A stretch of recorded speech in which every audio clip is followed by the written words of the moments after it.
Ik moet sit on my own. Hi, Jackie. Hi, Ben. So what we're here to do today is part of our healthy living philosophy is to protect ourselves from stress before it's even got to us. Yeah.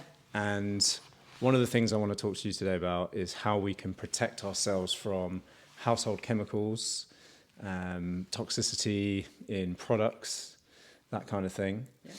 And I want to ask you, first of all, who are you and why should we listen to you? I'm Jackie, and I'm from Quiet Blue, and we are a candle business, but of functional fragrances. So what I discovered a few years back when I was making the candles myself is that there is a choice of what they are made from. So you can have either made from paraffin wax, which is quite stable, or soy wax, which is obviously a natural product. And I don't know why it didn't click earlier, but paraffin is actually from petrol. So it is highly toxic and full of chemicals, which is highly carcinogenic and burning in your home. And the trouble is, it is dressed up as mineral wax. So technically, they're not lying. Petrol is a mineral. It comes from the ground. You know, it is technically natural. Yeah. But it is burning in your home and highly carcinogenic, like I say. So once I discovered that, I was like, no, this can't be right, you know. And that sort of became my journey of wanting to get the message out there, to educate women, especially women who were buying candles, etc. And then it kind of just fell into the next steps of where I was in my menopausal journey, and my customers that were buying from me, etc., and then all experiencing various symptoms, and then just discovering, you know, the sort of more toxic chemicals in fragrance oils, which are in everything, in all your household products, sort of thing, from your laundry detergents to your cleaning products and everything. And because they are synthetic, therefore able to mass produce and keep it consistent, as opposed to natural essential oils that are affected by harvest. So like your lavender, you know, 1 year the harvest could be affected by rainfall or whatever sort of thing, and they will smell slightly different. And I quite like that. I quite like the authenticity of the fact that, you know, you buy this candle from this batch and the next batch might be slightly different, sort of thing, because that is the natural process. So yes, it was that sort of journey. So all my candles now, or diffusers, etc., all have a function. So they are there to help with the various symptoms of menopause. So we create these blends that help with menopause. So firstly, we've taken all the toxins out, and then secondly, they're there for a purpose. Okay, cool. And so what is the actual effect that burning a candle, not this candle, obviously this candle is amazing, or just, you know, air fresheners, I guess deodorants and things that... Deodorants, highly toxic. Yeah. Highly toxic. So what does it actually do? What does it do to you?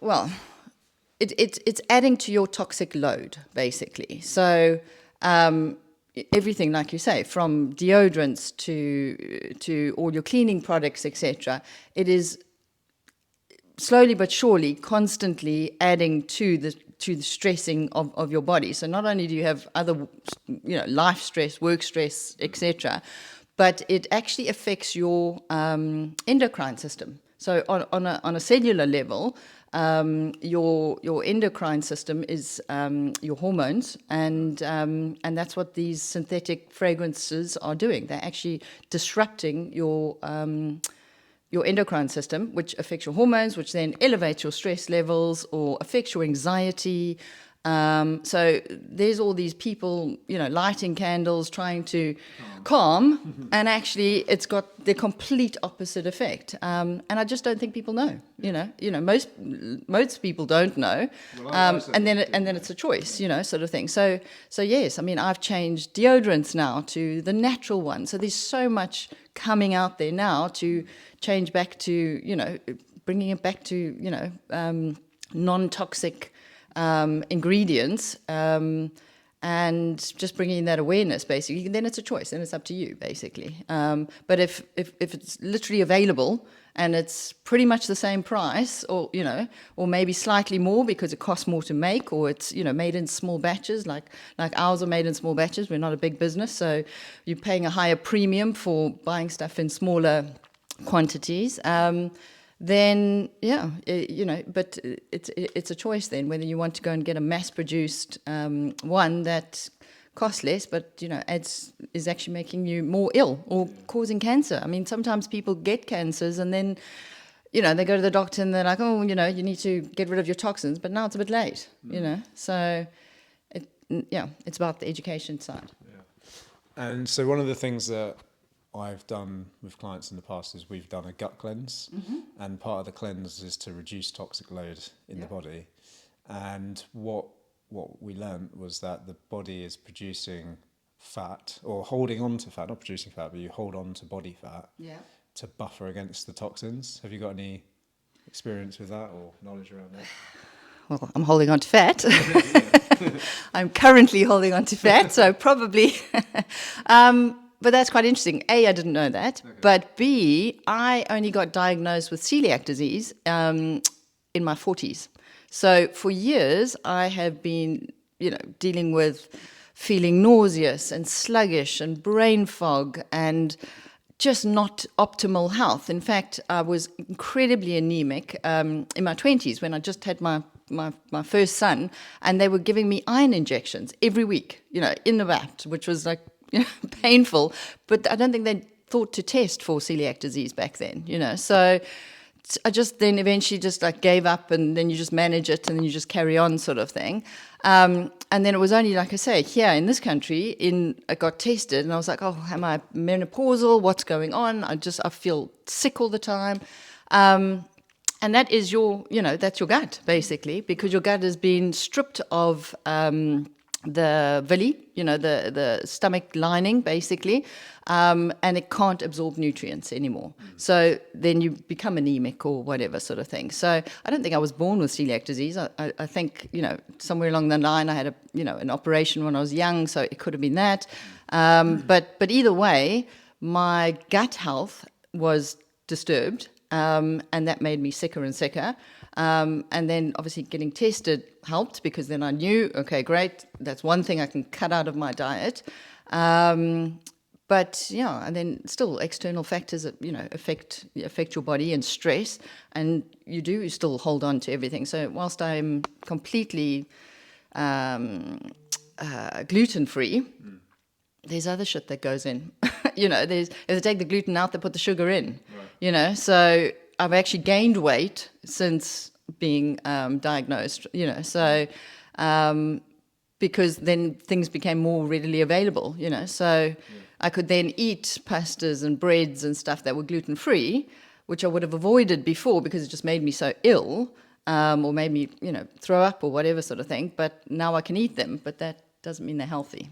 Yeah, and I think that's the thing. It might say it's natural, it might say it's healthy, but it isn't, because it's packed with, sugar is still natural, but it doesn't mean it's healthy. Well, that leads me nicely on to my next question, which is, obviously what you make is amazing, and we've got them in our house. I know not really for the likes of me, more targeted towards women who, this is a menopause candle, right? That's the menopause one. But what we see marketed to us in supermarkets, maybe candles, maybe deodorants, maybe soaps and things like that.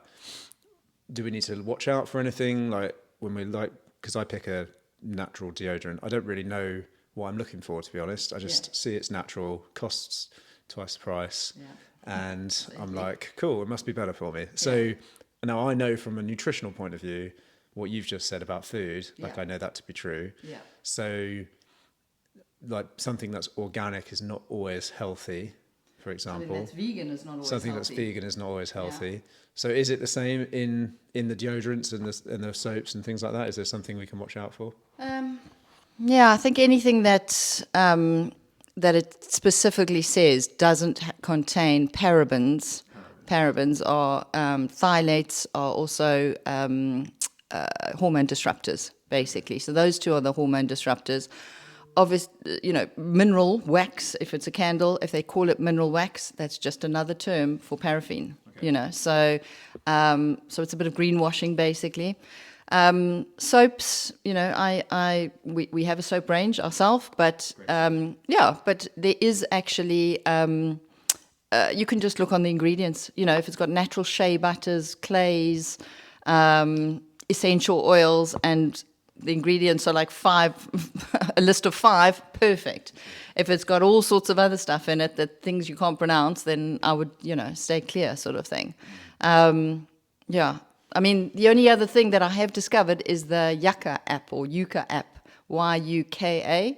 And if you scan food or products or whatever, we need, we've only just launched this, but we will be hopefully getting onto the Yucca app. But you can walk around and scan things, and it will tell you a rating of what products are. Really? And it'll say, this is 10 out of 100, basically, and then it'll tell you what endocrine disruptors or toxic chemicals or whatever. So you might scan a packet of Haribos, and it'll say 3 out of 100, but that's maybe just because it's got too much sugar in it. Yeah. Okay, so then you can decide, okay, well, yes, sugar is natural, and I know I'm eating it because I want the sugar hit, but there's not necessarily all the toxins in it, so artificial flavorants or whatever sort of thing. So, then you can make a conscious decision. But yeah, it's really confusing. I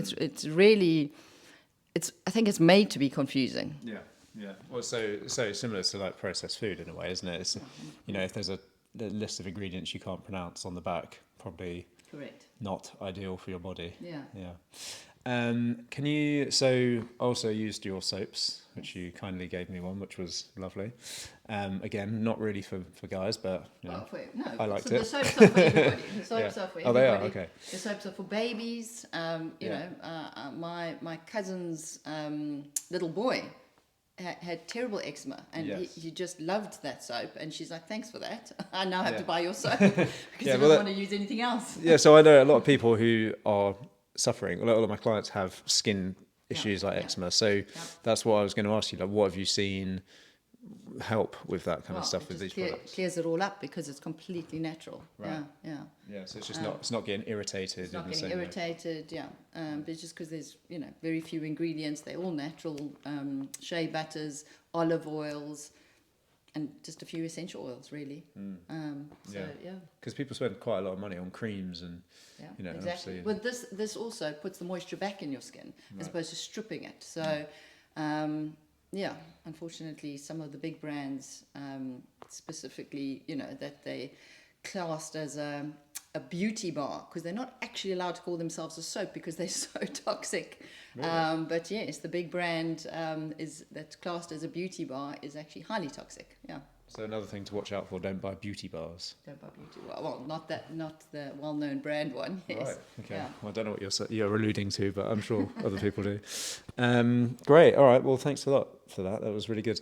And is this kind of, I know it's not really your area, but cleaning products like bleaches and things like that, is that the same? Do we sort of follow the same rule of thumb if it's got a long?